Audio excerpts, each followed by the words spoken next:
Salut tout le monde, j'espère que vous allez bien. En ce qui me concerne, ça va plutôt pas mal.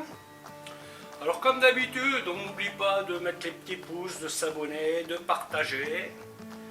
C'est une chaîne qui peut intéresser des gens qui aiment cuisiner. Pour les autres, c'est pas la peine. Alors aujourd'hui, je vais vous montrer une recette qui est à la base spéciale barbecue.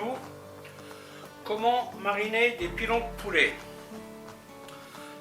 Ici, n'ayant pas de barbecue, enfin du moins n'ayant pas envie aujourd'hui d'enfumer mon appart, je vais cuire ça au four. Donc, je vais le faire en deux étapes.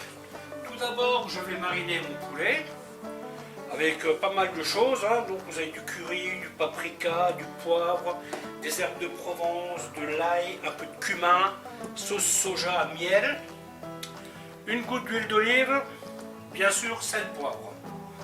Ça, c'est par exemple, vous allez faire un barbecue, vous pouvez faire la veille, vous marinez ça généreusement, vous le laissez tranquillement dans votre frigo, et après, il n'y a plus qu'à le mettre sur le barbecue.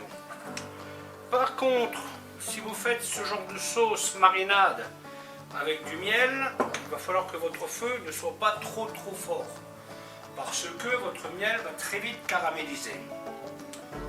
Si comme moi, vous faites ça dans un four, et bien vous pouvez rajouter des petites garnitures. Donc moi c'est ce que je vais faire. Donc j'ai de l'oignon, du poivron, de la tomate, des olives. Si j'avais des pommes de terre, je pourrais même dire je vais couper des pommes de terre, mais par contre là il faut de la pomme de terre qui soit tendre et il faudra la couper petit parce que ces pilons 35-40 minutes maximum à 180 degrés, ça sera bon, d'accord. Donc par contre, pour mettre tout ça au four, à mi-cuisson, je vais rajouter une petite goutte de vin blanc. Voilà, je vais vous montrer comment faire tout ça tout de suite. Alors, si vous faites ce plat la veille, vous ne salez pas. On ne sale jamais une marinade. Donc moi je vais commencer par mettre les épices. Donc là vous avez du cumin. Pareil, les épices vous mettez ce que vous voulez. Vous pouvez rajouter du piment. Enfin, ça bien sûr c'est vous qui voyez. Ça c'est une marinade que je fais très souvent. Même quand je fais du poulet à la broche. Donc cumin, paprika, curry, poivre Sainte-Baie, de l'ail séché, herbes de Provence, une goutte d'huile d'olive, une goutte de sauce soja, un petit peu de miel. Donc là moi je fais ça un peu à l'arrache. Rien ne vous empêche de préparer votre marinade dans un récipient à part et puis le verser dessus après. Moi je fais ça comme ça. Donc moi, comme je vais cuire ça tout de suite, je vais donc saler. Vous voyez, une fois que vous avez fait ça, il faut bien, n'ayez pas peur de bien le frotter. Alors souvent vous allez vous rendre compte qu'en fait, ça manque un peu. Et moi, comme j'aime bien épicer, moi je remets une couche. Hop.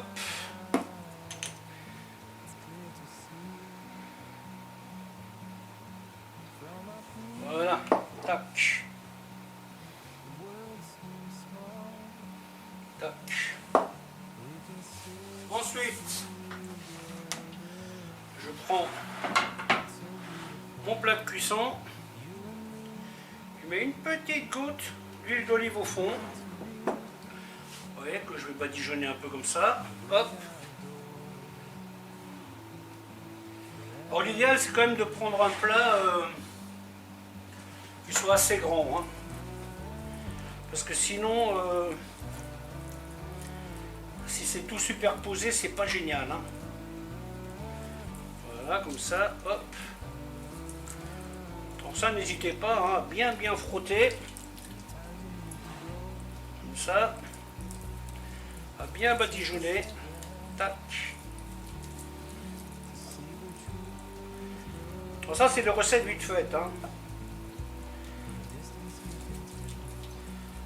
Bien entendu, si vous avez de la courgette, vous pouvez mettre des petits cubes de courgette. Là, il n'y a pas de limite, hein. Ça, c'est le genre de plat sans limite. Voilà. Toujours qu'il y a un truc qui merde là.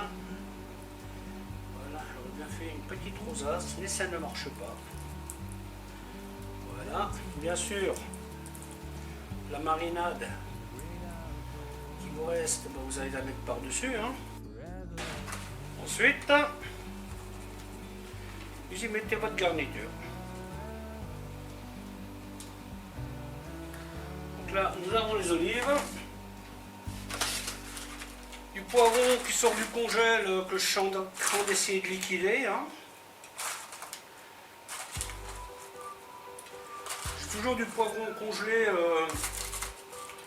dans le congélateur parce que, enfin surtout en hiver, hein, parce que nous on aime bien manger des pizzas. Et sur les pizzas, j'aime bien mettre du poivron. Et comme je les anticipe pas, vous savez quand on a la pâte à pizza au congélateur, hein, qu'on a fait soi-même, il y a des choses qu'on peut faire à l'arrache. J'ai toujours la sauce, j'ai toujours du jambon. Toujours la pâte. Donc vous voyez, tout va bien. Un peu de sel. Et bien entendu, on va poser les cuisses au-dessus. Si on veut qu'elles rôtissent correctement. Mettez toujours le côté peau au-dessus. Bon là vous me direz, voilà, bon là c'est un peu là, comme ça. Voilà, on est tout bon. Un peu d'huile d'ail. Et c'est parti pour 35 minutes au four. Mais dans à peu près 20 minutes, je vais rajouter une demi-bouteille de vin blanc. Si vous n'avez pas envie de mettre de l'alcool, ben vous pouvez faire un bouillon de volaille, ça marche aussi. Si vous avez du jus, vous pouvez mettre du jus, enfin, ou ne pas en mettre tout simplement, parce que là les légumes ils vont tirer du jus, hein. Moi j'aime bien mettre une petite goutte de vin blanc, ça parfume bien. Voilà, voilà, à tout de suite. Donc voilà pour la pré-cuisson. Je pique dedans. Ça c'est une façon de vérifier le poulet, vous voyez. Vous piquez dans la partie épaisse et quand le jus qui en sort est encore un peu sanguinolent, ça veut dire qu'il manque de cuisson. Là, à ce stade, il sort beaucoup de jus plus ou moins clair. Je vais donc rajouter mon vin blanc. Vous voyez, hop. Voilà. Juste au fond du plat, vous noterez que je n'ai pas arrosé le poulet. Et maintenant, je remets ça 10 minutes au four.